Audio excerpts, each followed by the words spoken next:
बाकी सारे जो अगले दिन ये सारे जो जरूरी मतलब जरूरी जो पहल करना चाहिए वो करेंगे रेल की दफ्तर से, ये मैं इन लोग एश्योर कर रहे हैं। इन लोग को ये भरोसा दे रहे हैं ये रेल मंत्री की संज्ञान में सारे कुछ लाए गए हैं और रेल मंत्री जी सही कदम उठाएंगे, ये दोबारा ये हादसा ना हो इसलिए ये कहे 2 बार 3 बार या मुआवजा देने की सारे इंतजाम होंगे। बाकी नौकरी की बात मैं अभी कह नहीं सकते। रेलवे की दफ्तर की जब ऑफिसर आएंगे आप उनसे बात करो, तो आप जल्द से जल्द एक रेलवे के ऑफिसर को भेज दीजिए। लोग यहाँ शांत हो रहे हैं लेकिन तुरंत किसी को भेज दीजिए। पुलिस की यहाँ खास इंतजामियात भी है, पुलिस की भी खास इंतजामियात है यहाँ। आप थोड़ा कोशिश कीजिए जल्द से जल्द। आज আমি রেলমন্ত্রীর সাথে কথা বললাম, রেলমন্ত্রী বলছে আমি তাড়াতাড়ি করে অফিসার পাঠাচ্ছি, বাস এখনই পৌঁছাবে, এরকম বললো আমাকে কর্মচারী তার গাফিলতি। এখানকার যে গেটম্যান সে হচ্ছে মূল অপরাধী। সে নিজে একটা চুল্লুখোর, ঠিক আছে, চুল্লু খেয়ে থাকে।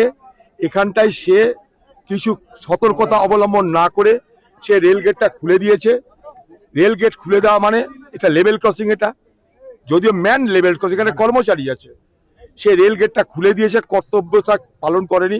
আর ততক্ষণে বাচ্চাদের নিয়ে স্কুলের বাচ্চাদের নিয়ে যাচ্ছে গাড়ি, এই ভয়াবহ ঘটনা ঘটলো। আমরা দেখছি ভারতবর্ষে হাইড্রোজেন ট্রেন চলছে, বুলেট ট্রেন চলছে, অনেক গল্প হচ্ছে, কিন্তু বরাবর আমরা যে দাবিটা করে আসছি, আমি নিজে একজন রেলের প্রতিমন্ত্রী ছিলাম আগে, বরাবর আমরা যেটা করার চেষ্টা করেছি সেটা হচ্ছে বেসিক মৌলিক যে সমস্যা যেখানে হয় সেই বেসিক পরিকাঠামোটাকে গড়ে তুলতে হবে। এই বেসিক পরিকাঠামো গড়ে তুলতে না পারার কারণে আজকে এই অবস্থা। কেন এখানটায় কর্মচারী খুলে দিল? তাহলে কি সে ট্রেন্ড নয়? তাহলে কি সে জানে না?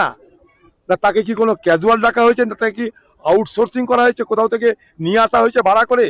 সে কি রেলের কাজকর্ম সম্পর্কে প্রকৃত অর্থে সে শিক্ষিত? এতগুলো প্রশ্ন আসবে। এটা মূলত রেলের সুরক্ষার প্রশ্ন। সেই সুরক্ষার দায়িত্বে যারা আছে তাদের গাফিলতির কারণে আজকে এটা হয়েছে।